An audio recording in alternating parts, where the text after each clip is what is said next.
तीन दामाद की सास पार्ट 2।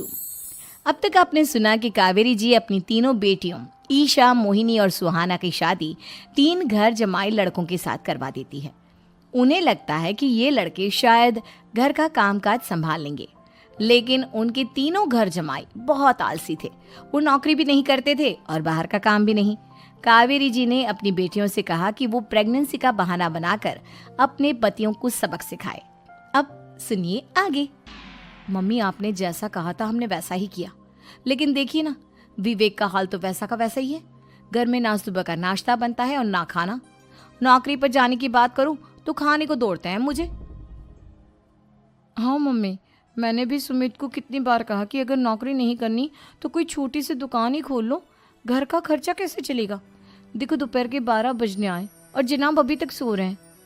हाँ मम्मी, ईशा और सुहाना ठीक कहती हैं। अविनाश का भी यही हाल है। जब मैंने अपनी प्रेगनेंसी के बारे में कहा तो मुझसे कहने लगा, अरे दूसरी लड़कियां तो 9-9 महीने तक नौकरी करती है, बस डिलीवरी के टाइम छुट्टी लेती है। मोहिनी, तुम भी नौकरी करो। अब मुझे कहाँ नौकरी मिलेगी। मम्मी बताओ अब मैं क्या करूँ। हे भगवान, क्या सोचकर घर जमाई दामाद लाई थी मैं कि मेरी बेटियां मेरे पास रहेंगी और खुश रहेंगी, लेकिन इन आलसी दामादों ने तो हमारी जिंदगी को भी प्रॉब्लम में डाल दिया है। मैं तो कहती हूँ मम्मी, हम लोग वापस अपनी जॉब पर जाना शुरू कर देते हैं। बता देते हैं इन लोगों को कि हमने प्रेगनेंसी का बहाना किया है। नहीं नहीं बेटा, ऐसी गलती भी मत करना। अगर तुमने ऐसा किया तो इन तीनों की आदत और ख़राब हो जाएगी। अरे आज नहीं तो कल कभी तो तुम प्रेग्नेंट होगी, तब वापस यही प्रॉब्लम आएगी। तब क्या करोगी तुम तीनों। हाँ मम्मी, आपकी बात तो बिल्कुल सही है। इन लोगों को तो सुधारना ही पड़ेगा। लेकिन कैसे? अपने बच्चों के आने की खबर सुनकर भी इन लोगों पर कोई असर नहीं हो रहा। पैसे कमाने के लिए घर से बाहर निकलना ही नहीं चाहते ये तीनों। अब मेरे दिमाग में एक प्लान आया है। तुम तीनों चिंता मत करो, उन तीनों को बुलाओ, फिर मैं बात करती हूँ। थोड़ी देर बाद कावेरी जी अपने तीनों दामादों को सामने बुलाकर अपनी बात कहना शुरू करती हैं। अविनाश, सुमित और विवेक, देखो बेटा, मैं ना तुम तीनों से बड़ा प्यार करती हूँ, इसीलिए तो तुम्हें घर जमाई बना कर रखा है मैंने। अरे मम्मी जी, सीधे सीधे कहिए ना, क्या बात है। प्यार तो हम भी आपको बहुत करते हैं। अरे मम्मी जी, आपकी इज्जत भी बहुत करते हैं। अरे भाई, आपके जैसी सास और कमाने वाली बीवी सबको मिलती है क्या? हाँ मम्मी, विवेक और सुमित ठीक कह रहे हैं। आपकी बेटी से शादी करके मेरी तो ज़िंदगी ही अच्छी हो गई है। जानती हूँ मैं, और ये भी जानती हूँ कि तुम तीनों अपने अपनी बीवियों से बहुत प्यार करते हो। बेटा, बात ऐसी है कि हमारे कुल गुरु ने कहा है कि प्रेग्नेंट होने के बाद मेरी तीनों बेटियां शुरू के 4 महीने हमारे गांव में जाकर रहेगी, जहां मेरे चाचा जी रहते हैं। अरे लेकिन क्यों मम्मी, गांव में जाकर रहने की क्या ज़रूरत है इन तीनों को। वो क्या है ना बेटा, हमारे परिवार को एक श्राप है। अगर मेरी बेटियों ने यहाँ पर बच्चा पैदा करने की कोशिश की तो उनके बच्चों को कुछ भी हो सकता है।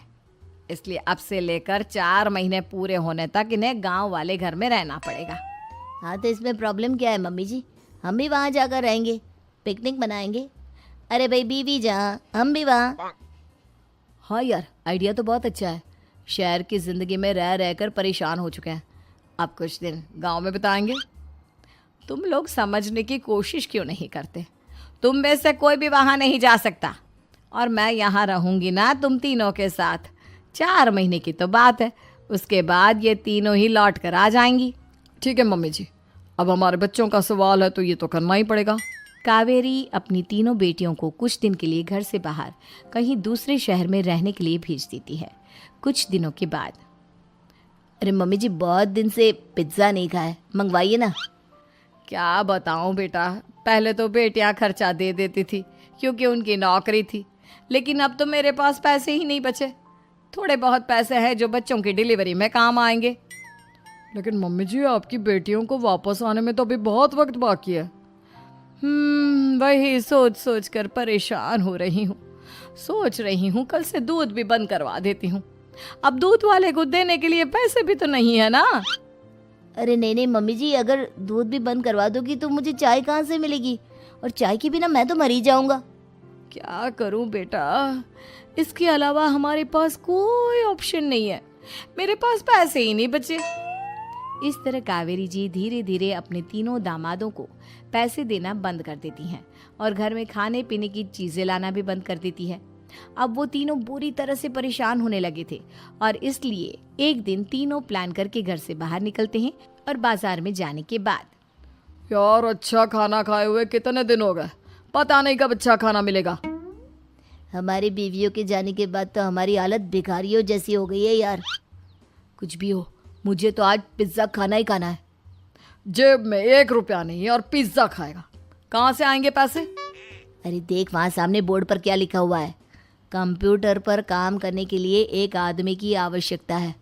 भाई मैं तो जा रहा हूँ, काम करूँगा और शाम तक पैसे लाकर आराम से पिज्ज़ा खाऊंगा। जा जा, तुझे कोई काम नहीं देने वाला, हम तो घर जा रहे हैं। चल भाई सुमित। सुमित और अविनाश वहाँ से चले जाते हैं और विवेक उस कंप्यूटर शॉप पर सारा दिन काम करके 5,000 रुपये कमा कर घर लौट कर आता है और अपने खाने के लिए अच्छी अच्छी चीज़ें भी लेकर आता है। ये देखकर विवेक और सुमित के दिल में भी कुछ पैसे कमाने की इच्छा जागती है। अरे सुबह सुबह कहाँ चल दिए तुम? मम्मी जी एक बहुत अच्छी जगह मिली है, कंप्यूटर पर काम करने के 5,000 मिले थे कल मुझे। अगर रोज़ काम करूँगा तो पूरे 40,000 की तनख्वाह। अरे वाह, ये तो बहुत अच्छी बात है दामाद जी, आपको जाना ही चाहिए। सुमित और अविनाश विवेक को इस तरह तरक्की करते देखकर परेशान हो जाते हैं और वो दोनों भी काम की तलाश में निकल पड़ते हैं। धीरे धीरे उन दोनों को भी काम मिल जाता है। अब कावेरी के तीनों दामाद छोटी मोटी नौकरी करके अच्छा पैसा कमाने लगे थे। एक दिन कावेरी उन्हें अपने पास बुलाती हैं। अरे वाह, विवेक 40,000 कमा लेता है, अविनाश 60,000 और सुमित तुम भी 40,000 के आसपास कमा ही लेते हो। कुल मिलाकर तुम अच्छे खासे पैसे कमा रहे हो बेटा। हाँ मम्मी जी, बहुत मज़ा आता है जब महीने के एंड में मोटी रकम हाथ में आती है। पूछिए मत मम्मी जी, घर में रहकर रोटी बना बना कर और तो जैसा महसूस होने लगा था मुझे तो। हाँ बेटा, तुम तीनों की बात तो बिल्कुल ठीक है और जानते हो अब तुम तीनों की पत्नियां भी वापस लौट कर आने वाली है। लेकिन मम्मी जी अभी तो उन्हें गए सिर्फ 2 महीने हुए हैं, आपने तो कहा था वो 4 महीने के बाद लौट कर आएंगी। ऐसा कुछ नहीं है बेटा, मैं सिर्फ तुम तीनों को सबक सिखाना चाहती थी कि आदमी घर में